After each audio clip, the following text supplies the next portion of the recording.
We are Pro Cannabis Media.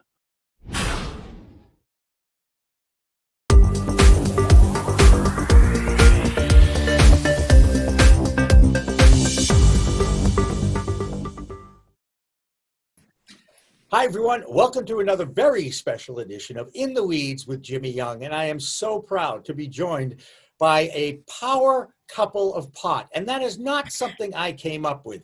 Everywhere on Google I looked, I found Chris Conrad and Mikki Norris, and that's what they were known as, the power couple of pot.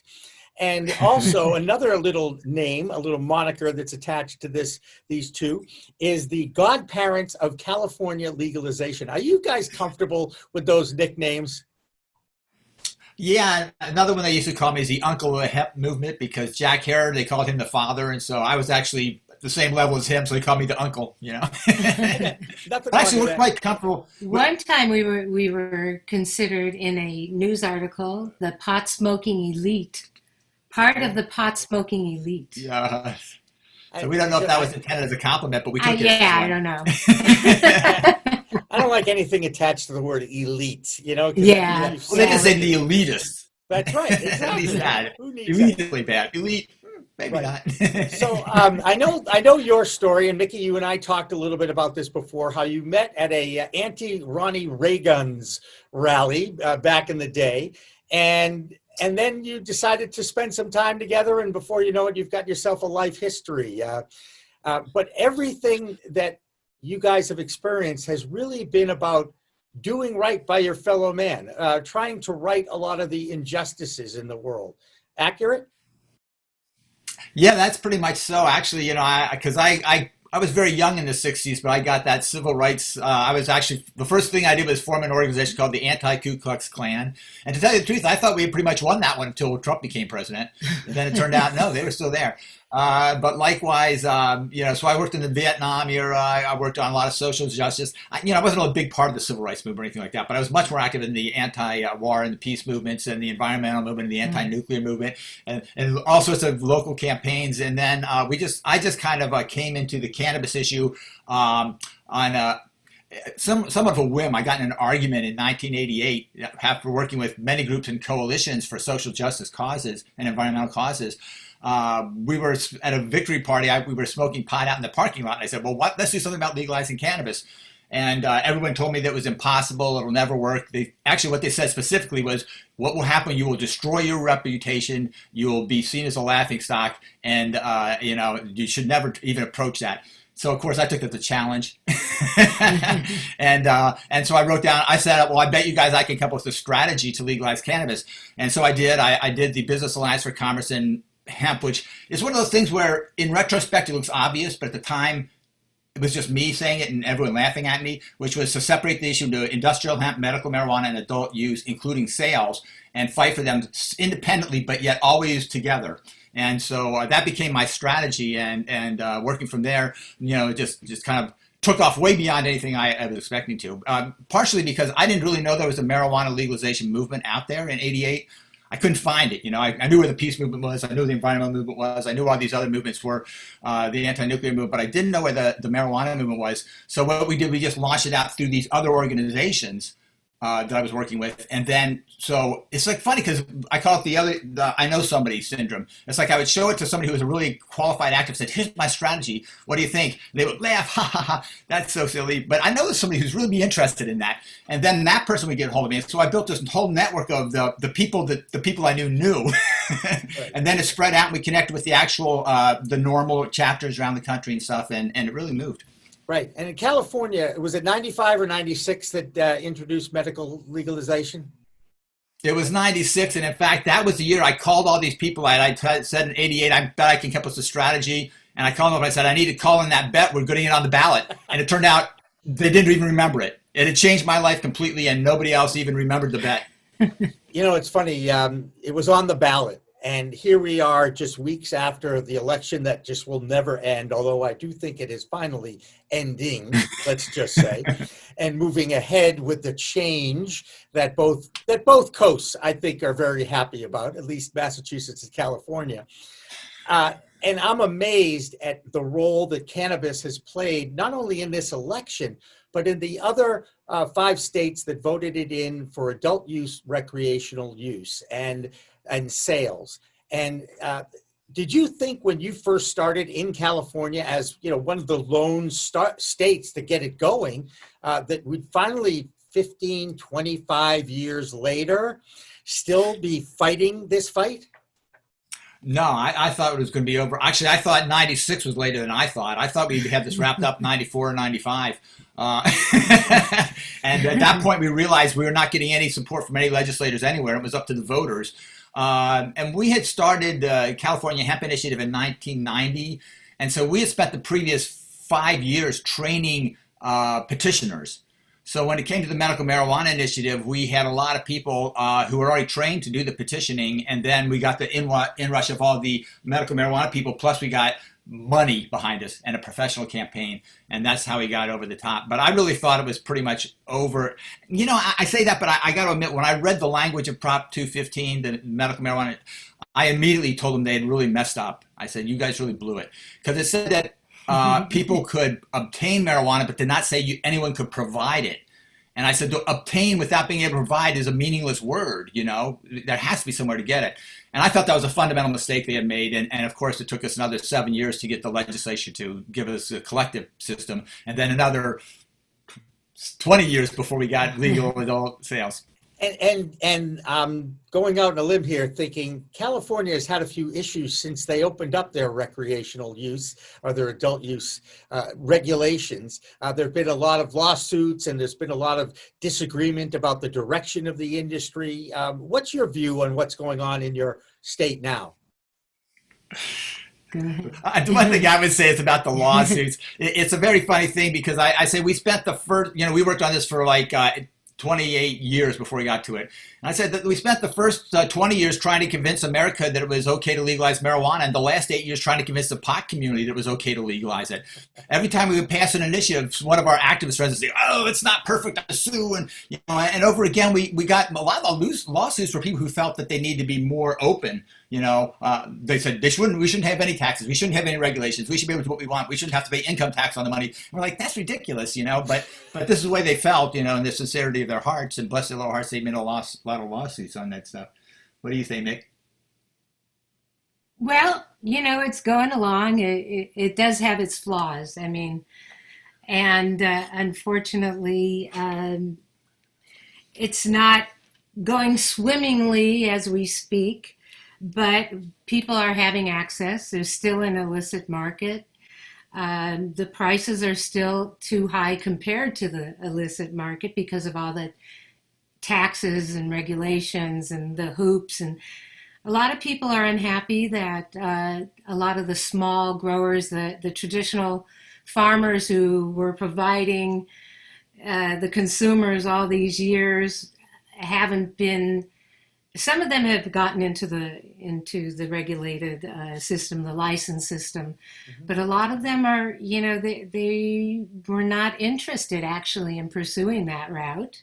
They had their lifestyle like that, and so, you know, it's sad to see that some of them can't make it in this market today, and a lot of people have, you know, lost their livelihoods as a result.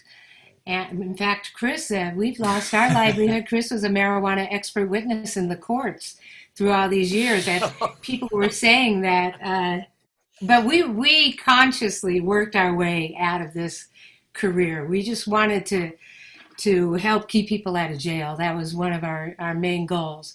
And I'm happy to report that arrests are way down from where they used to be. And Chris hardly has any work anymore as an expert in the court. Now companies are suing each other, and that's the kind of lawsuits that are happening now, and he's not really interested in taking sides like that. Mm-hmm. But I'm excited that California has spurred on so many other states and internationally other countries looking to the U.S. as models, but I'm hoping that they'll come up with something that's more fitting to their cultures and their, what has developed as their cannabis culture and industry. I think it's curious that if you look at Canada, Uruguay, they set 18 as the age of consent, and now I think Canada's 19. I think she may be right. By the I think way, it's 19. actually, I like 19 because you're not in high school. Very few people in high school at age 19. 18 has that problem, so it should have been. But what's the other country that's just talking about legalization and setting at 18? Mexico, yeah. Mexico. So it's like we're the only country that seems to have to be 20 or 21. And I've actually gotten into debates with people where they say, well, your brain isn't fully developed until you're 25 or 26, and so therefore you should have to wait till then to do anything. And I think, number one, we don't say that for anything else. At 18, you're an adult for everything else. So all of a sudden, it's like when it comes to marijuana, you're supposedly not. Right. But the other thing is that cannabis is not like the other substances. You have an endocannabinoid system, and that matures around age 15. So the whole idea that there's some benefit from waiting another 6 years or another 10 years, it doesn't make any sense. Your endocannabinoid system, to the extent that if that was your concern, 15, 16 is old enough for people. Now, society's not at that point, but I actually think that parents should be able to smoke with their child if they're 15 or 16. I think that's old enough. And what I'm finding, and we talked about this literally this week on one of our other shows, that it's a great time for parents to talk to their children about cannabis and other adult use products. And the one I always go to, first of all, I don't like to refer to cannabis as a drug anymore. It's a plant. It's plant medicine, and it can be used medicinally, and it can be used recreationally as well. But you know what? For the most part, it does interact with your mind, with your endocannabinoid system. It balances our neurotransmitters. It helps us deal with our stress and our anxiety. And God put it on this earth for a reason, because if you look back at history, I use this fact all the time. In the 1920s, U.S. medical doctors wrote, I believe, 3 million prescriptions for cannabis legally in 1920. But of course, we know what happened in 1937 and all that. Exactly. I want to get back to something you guys talked about a little bit, and I've done some research on it as well. Looking at the use of the plant and discerning what truly is a medicinal use of the plant versus a recreational use of the plant. And I do see factions forming inside the cannabis advocacy world, where the first step is we'll get a medical program going, then we'll decriminalize it all, and then eventually we'll go to adult use recreation, where the focus should really be on educating the public on how to use this plant. Agree or disagree? Yeah, I would agree with that. I think that one of the things that we found in California was that, and again, I'll invoke my old friend Jack Hare, that when we were trying to get medical marijuana initiative, Jack Hare, will you be familiar with who he is by any chance? I mean, yeah. Your audience. Okay, oh, yeah. He's the author of The Emperor Wears No Clothes, which I co-authored with him, by the way. Designed and edited and collaborated, I just say that. But in any case, when we were trying to get medical marijuana on the ballot here in California, Jack was actually opposed to it. And the reason he said was, and that was tricky because had worked on these petitioners, we had trained them together. So now I was saying, let's move to medical, and he was opposing that. But the thing with it is that he said that if we legalize medical use only, that it would create a privileged class of people who would then want to retain their privilege and then oppose the actual legalization effort. I disagree with him. I said, we'll get those people on board, and in a few years we'll be back. I found out I was wrong. They did. They were very jealous. In fact, we went to conferences where they would say, us and them, we are the patients, we're pure, we need it. You guys, you want to smoke it for fun. I'm like, we're the ones fighting for you guys, but yet why are we us and theming when we're all cannabis consumers, So this whole idea, there was a period in the hemp movement and the medical marijuana movement both where they pitched themselves against adult use. It's like, we're hemp, we're not marijuana, we're medical marijuana, we're not adult use, And so that was the thing with my 3 projects all simultaneously. So I was able to absorb all that, deal with people who only wanted industrial hemp, only wanted medical marijuana, and then bring everybody to try to get together. At that point, we were together. And it was really difficult, I got to tell you, trying to keep the 3 groups together. In fact, they weren't really. They were parallel groups, and we would periodically connect and then branch off again. And I'm still hearing it now. I'm hearing cannabis advocates not happy with the decriminalization platform that the Democrats put out there during this presidential election. It's not far enough, and all this. And I'm like, Are you kidding me, guys? Look back 12 years ago. Look back 20 years ago. We've come such a long way. And by the way, isn't the plant about socialization? I mean, I don't know about you guys, but it was a bonding experience to be outside and passing a joint with others. And I mean, a diverse group of others. It brought people of all kinds together. Doesn't it? In fact, I'm really glad you mentioned that because for my whole life, people have always said to me, it's like, oh, it's so hard to meet people and so forth. And it's like, I've always found it extremely easy. You walk somewhere, you light up a joint, people come over to you, and they're usually really nice people, That's right. So, right. So I think it was tremendous. Everywhere around the world we went. In fact, one of the scariest places was in Turkey. Because it's like, have you ever seen the Midnight Express or that? Yes. Yeah. And then we were in Turkey. And it's like somebody says, "You want to smoke some hash?" And it's like, I don't know if we do or not, but we did. Yeah, I was going to say, and I've heard the reputation of Turkish hash, and you could probably tell me the reputation lives up to it. No, we've got much better hash than what really? we got that day. I mean, I don't know how typical that was, but that guy's hash was really bad. We had just come from Holland, though, so it was like, But the crackdown there was so severe. I mean, it's a totalitarian regime over there, and you just have that. That's the way it is, and you still deal with it. But what is recreation anyway? I mean, if we're talking about anti-stress, are we talking about having fun and enhancing our lives and the quality of life issues as well? To me, it's also a matter of equal rights. I mean, this whole thing is a matter of equal rights. I don't think that people who enjoy alcohol should have any more rights than people who enjoy cannabis. I mean, we're good people. We deserve the same rights as they do. And as long as you uphold your responsibilities to your family, to your community, to your society, pay your taxes, We distinguish between personal use and religious or sacramental use based upon the intention of the person who's using it. You might have a very similar experience, but if your intention is actually to come closer to a deity or to the planet or to each other, however you use a sacrament, then that's intentional. When it comes to medical use, it's a little trickier, though, because I've known people who didn't realize they were using medically. They thought that, I'm smoking a lot of pot. I've seen you smoke a lot of pot. And then when they stopped, they realized they can't sleep as well, that they're in more pain, all these different things. And I believe that they were using cannabis to actually medicate for those things before they knew that it was a medicine for them. And then eventually they realized, this is actually, but that's not a matter of intention. It's a matter of benefit.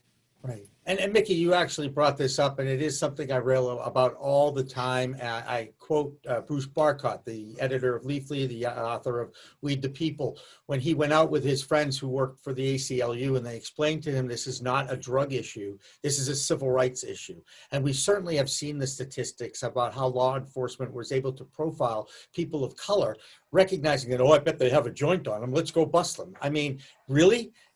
That was really a danger to the public, that someone was carrying a couple of joints and they've been in jail now for years. And that really riles me up. That gets me so mad. And I know you guys feel the same way about that too. For too long, law enforcement have targeted people because of their race, and then they just figure, they must be smoking weed, or they must have weed on them. Well, Prohibition even began with its racist roots and, trying to keep down Mexican Americans and blacks in the jazz scene and the clubs and things like that, and prevent, the races from, interacting with each other. Actually getting along and talking to mingling. each other. Not that, right? Yeah. But a lot of these problems that we're seeing today, look at Breonna Taylor. I mean, her, and this is all drug war related, because, when you talk about, and if I get into the drug war, I'm talking about all drugs, not just cannabis. And we do have a project called Human Rights in the Drug War, which focuses on this very aspect. Yeah. But even the Breonna Taylor, the premise for even interacting and coming to her home and allowing the police to come in on a no-knock search warrant is part of the way that the drug war operates, because they don't want people to get rid of the evidence before they can bust them. Right. And, so many of Chris's cases started with, traffic stop, because that was a good excuse to get into Right. people's lives, make arrests. And a lot of times, well, I just didn't even believe the cop. The cop would say, I smelled this gram of marijuana in a jar in the back of the trunk. And they didn't. And that's one of the things that I got to do as an expert witness in the court, was to explain, well, Your Honor, in order for someone to smell the odor, the air has to move the odor to them. And if it's in a jar, it cannot get out of the jar. So therefore, the cop is not telling the truth.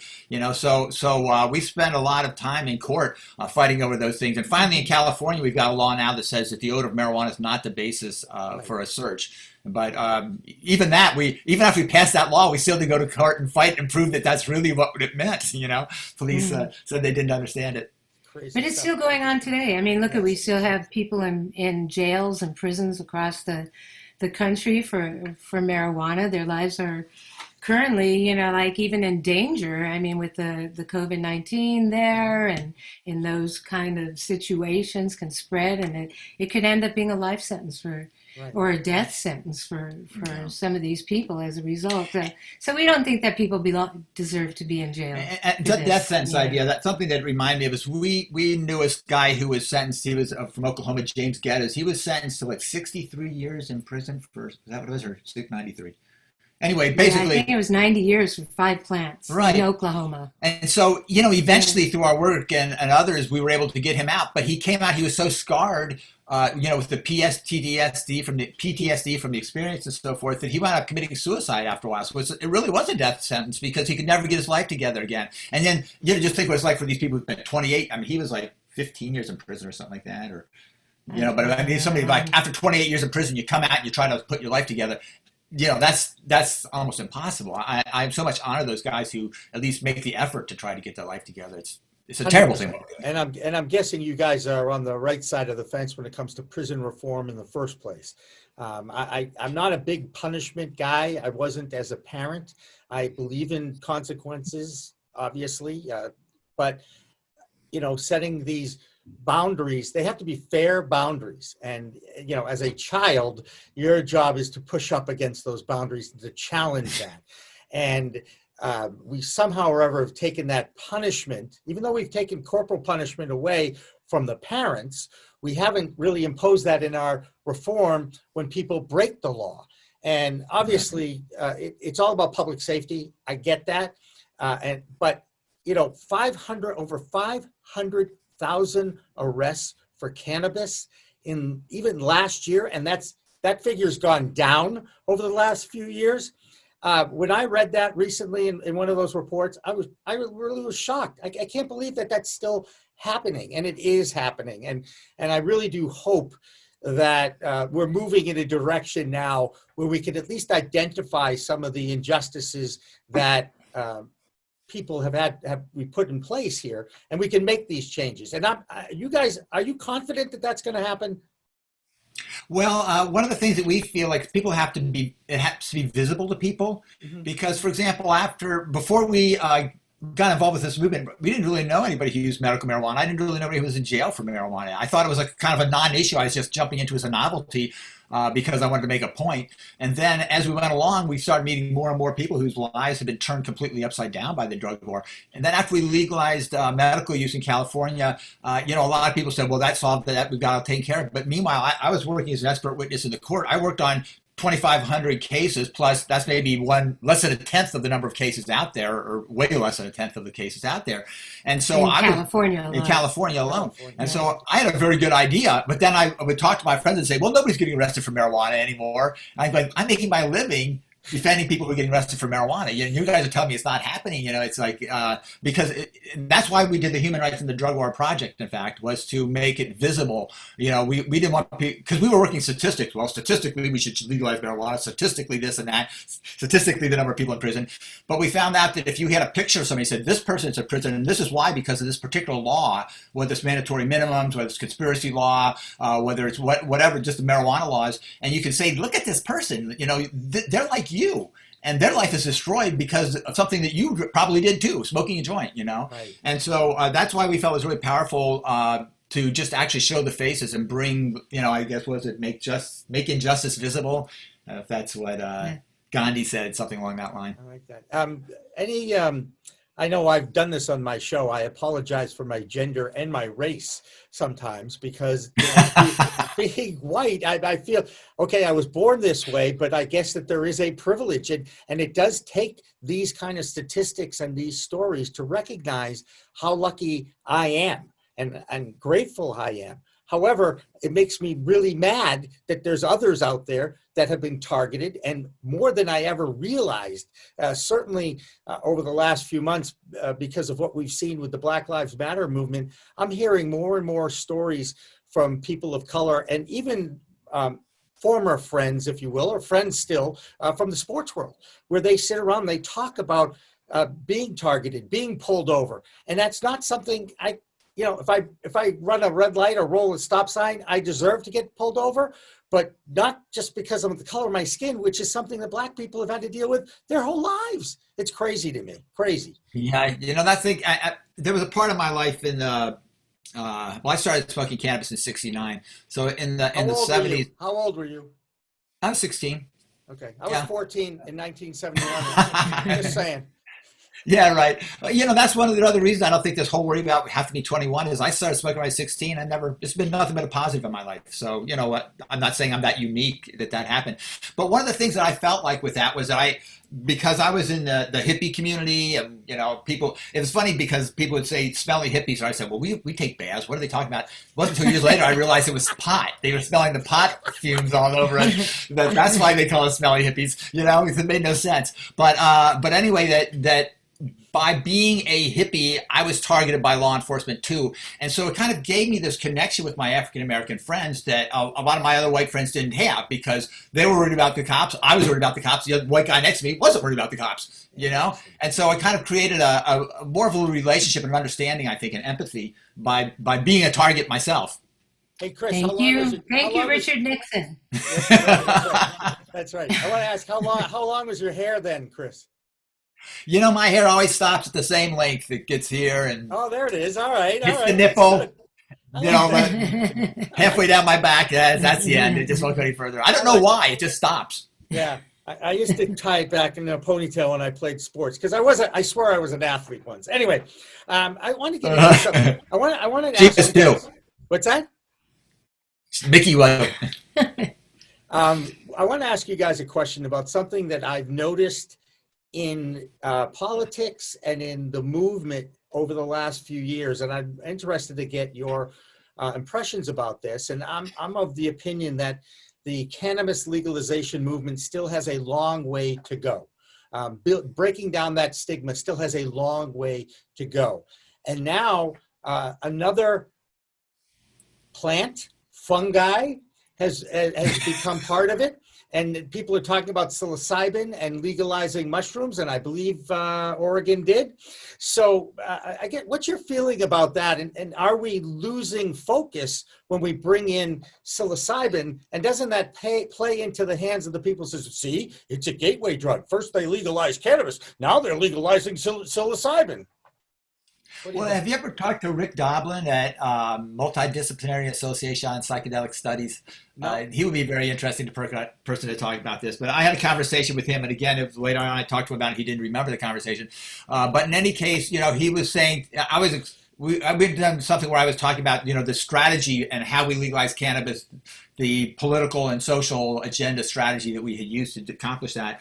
And afterwards, he said to me, "Well, what do I think about for psychedelics? How can we do that for psychedelics?"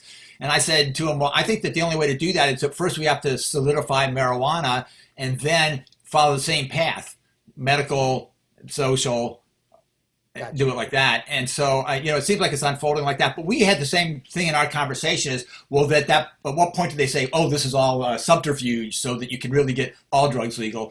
And so my answer has always been, why are these drugs illegal in the first place? Someone has to justify to me why we're destroying people's lives over the drugs before I'm going to say I'm not for legalizing them. And no one has been able to explain to me why it's a good thing to destroy people's lives over drugs. And so that's where I draw the line anyway.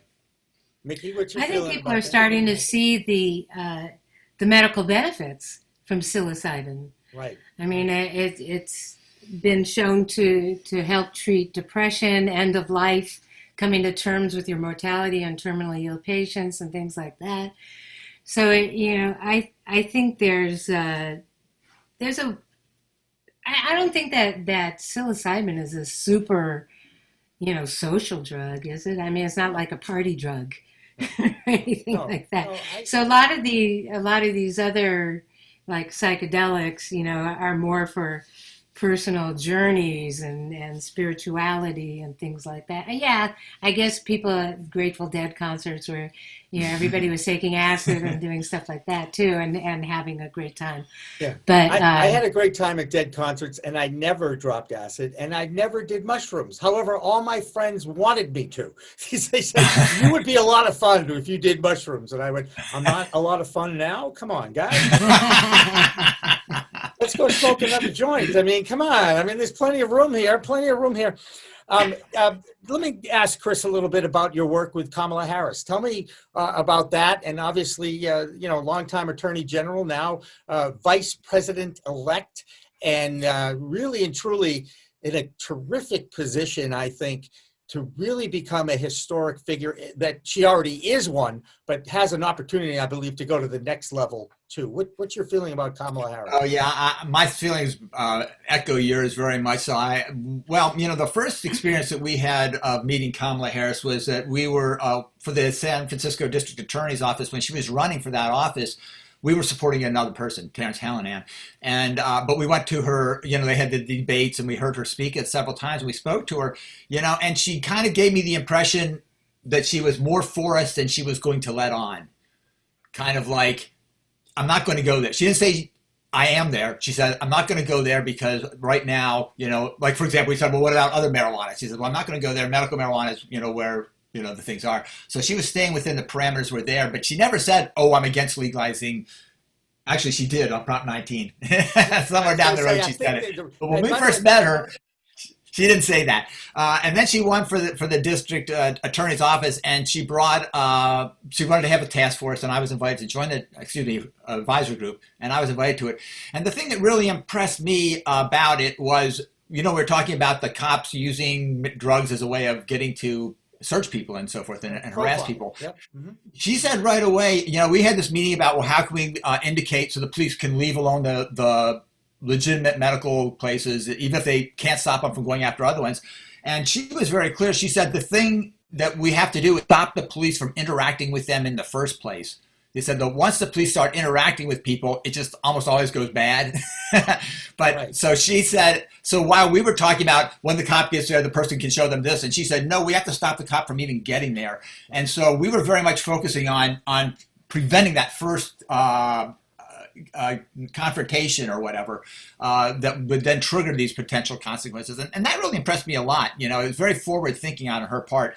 And the other thing I would say is that people would always say to her, well, Kamala Harris, she's very cagey politically, she's like says this and she does that. But to me, I saw her take a very specific path. When she was the attorney general, she was more restrictive. When she became a state senator, the state attorney, when she was a district attorney, she was very restrictive of what she would say. She became the attorney general. She became more open, but at the same time, she said, my job is to enforce the law. So if you want to change it, you have to change the law. And then when we did Proposition 19, for some reason, she felt that she should come out against it. I don't really fault her as a political decision. Anyway, but in any case, but then when she became a senator, that's when she revealed who she really was in terms of this issue. And then when she became a candidate for president, she really let down the veil. So to me, I think that her political ambition has been a big part of getting her to this place. But it's been the opposite of a lot of people. A lot of people who tend to be liberal in order to get in, and then they turn out to be conservative. She actually, I think, was using the more conservative bend to get the votes. But then once she gets into power, she used her prestige of office and her role as a leader to bring the issue further forward so that the next step, she can then take it even further. I have tremendous respect for her. I think she's as a politician, as a statesperson, and as a human being. I mean, I haven't found anything about her. Yeah, she's a politician. She has to play both sides of the cards sometimes, but at the same time, she's always come out on the right side. Yeah. And I like the fact that she's not afraid to change her mind based on the position she's in and the job that she's doing. And sometimes you're right. Your own personal feelings may get in the way of your political beliefs. But once you are elected into an office, I think you're supposed to represent the people that you got elected, who elected you, right? Isn't that how democracy works?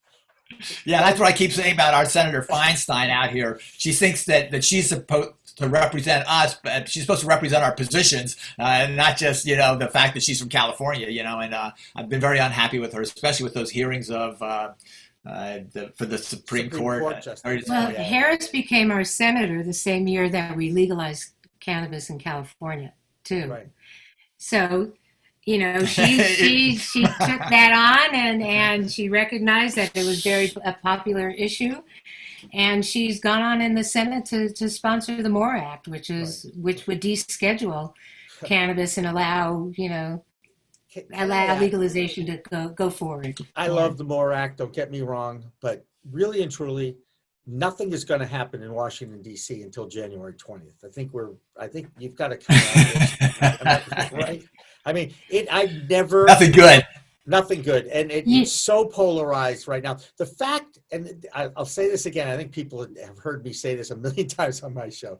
The fact that the Republicans continue to count the word cannabis in the COVID Relief Act that the House has proposed to the Senate a number of times, and they continue to say, 63 times in this bill, cannabis is there more times than jobs. And I keep saying to them, guys, don't you understand that cannabis is going to build jobs and put tax money back into society? It's like, where's the block in their head?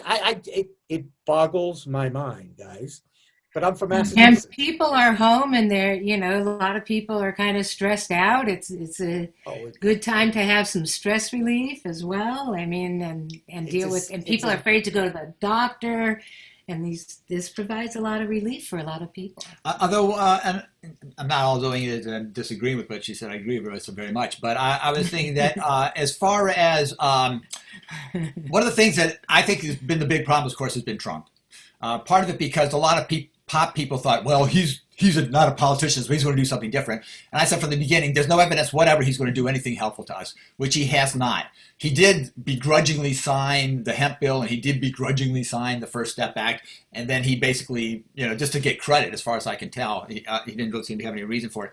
But the way I see him, Trump, is the way I saw the Vietnam War. That during the Vietnam War, we had 60, 70% of the population that were like, avidly, the war is good. This is a good for doing. So I was on the other side. I was taking the flak, fighting against the war, fighting for peace. And then after the war ended, people were somewhat dubious. But like 5 years afterwards, most people said, I never really was sure about we were doing the right thing. And then 10 years later, they said, I was always against the war. Even the same people that I had been arguing with, were telling me they had always been against the war.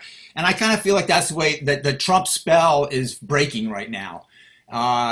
His followers are going to get sick and tired of getting hit up for money all the time, especially when he can't deliver anything for him anymore. And that there's going to be a lot of people who are going to wake up from this dream and say, why did people support him again? And then they're going to believe, I could not have supported that. I could not have possibly done that. So therefore I must have been against him, And so in 10 years from now, I think what they say about Trump is going to be very different from what they say in 5 years from what they're saying right now. Yeah, I hope so. And he did a remarkable job about making it all about him and rallying the people against him, because people were like, no, that's not how it's supposed to work. You're supposed to be a leader, not all about you, and it pissed a lot of people off to the point where we saw what we saw in the streets after, with all the protests and stuff. And I hope that the future, we will learn from the past. And we will see what a bad example is, and we'll be able to look at him as a bad example of a leader. And I think that's another reason why President-elect Biden did so well. And more importantly, more people voted in this election than ever before. So the POTUS, who I don't even like to mention his name, guys, okay? He galvanized a lot of people to exercise their right as citizens to go out and vote against him. And I think that is what will be his lasting legacy. I don't know. Obviously I lean it the right. I lean the left way. I'm from Massachusetts. What am I supposed to tell you? That's just how we are here. We started the whole revolution. Remember that back in the 18th century. It all started here. But when you guys put a Republican in Ted Kennedy's seat, that kind of freaked me out about it.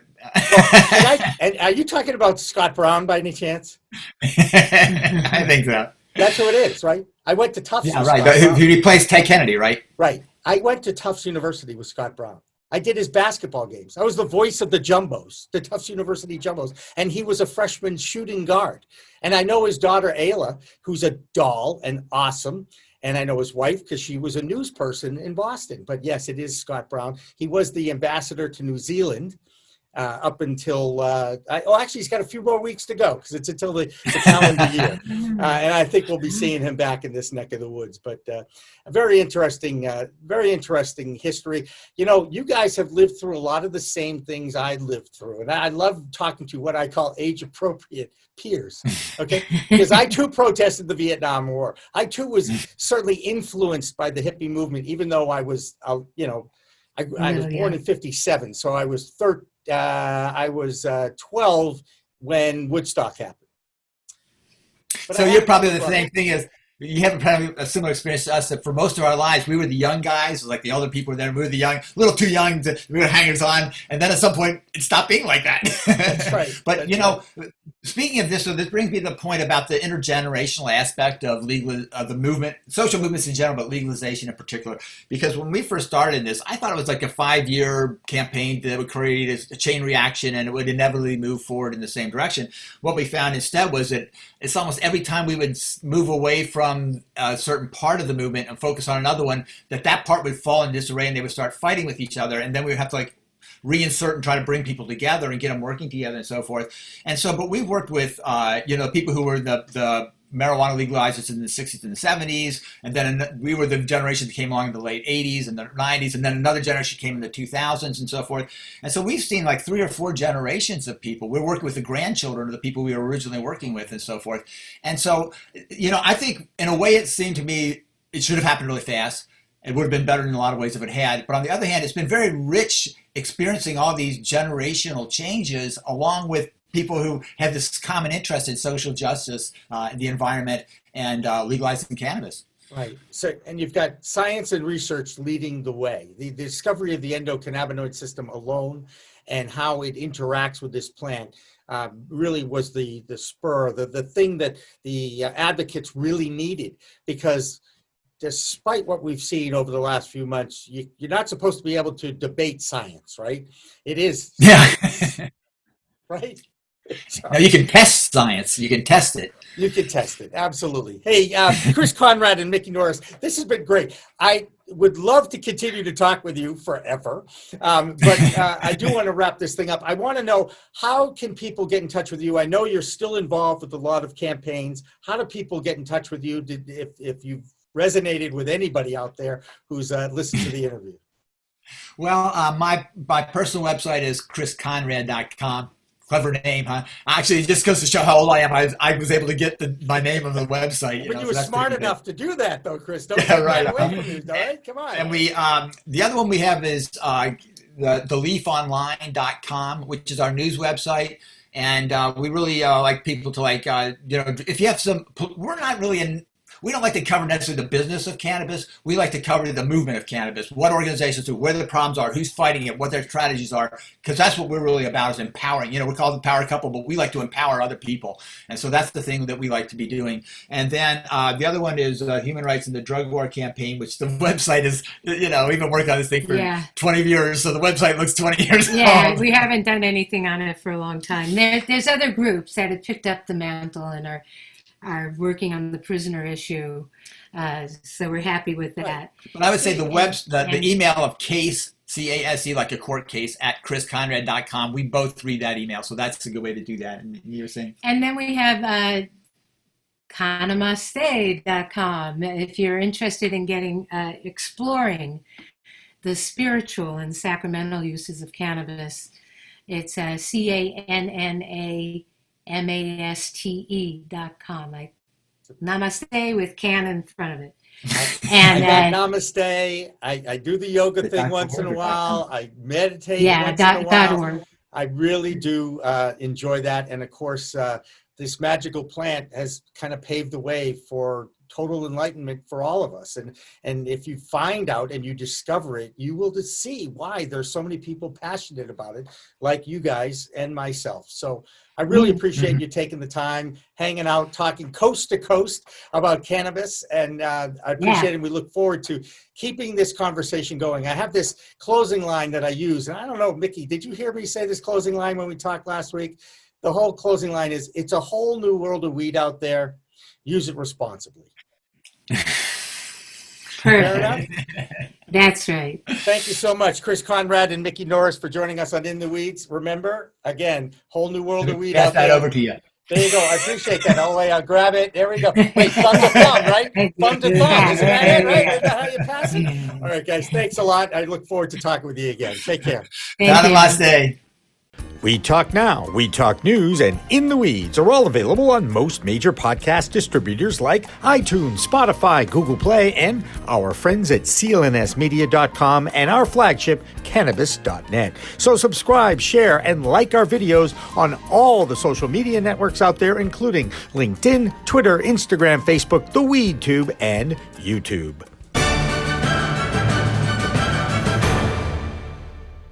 Weed Talk and In the Weeds are two productions of Pro Cannabis Media supported by Revolutionary Clinics, one of the top medical cannabis dispensaries in the Massachusetts area, now with 3 locations in Greater Boston, 2 in Cambridge and 1 on Broadway in Somerville. Rev Clinics has a patient-first mission. They will customize your needs as a medical patient with the proper titration and combination of strains, flavors, and products. Rev Clinics, where the patient comes first.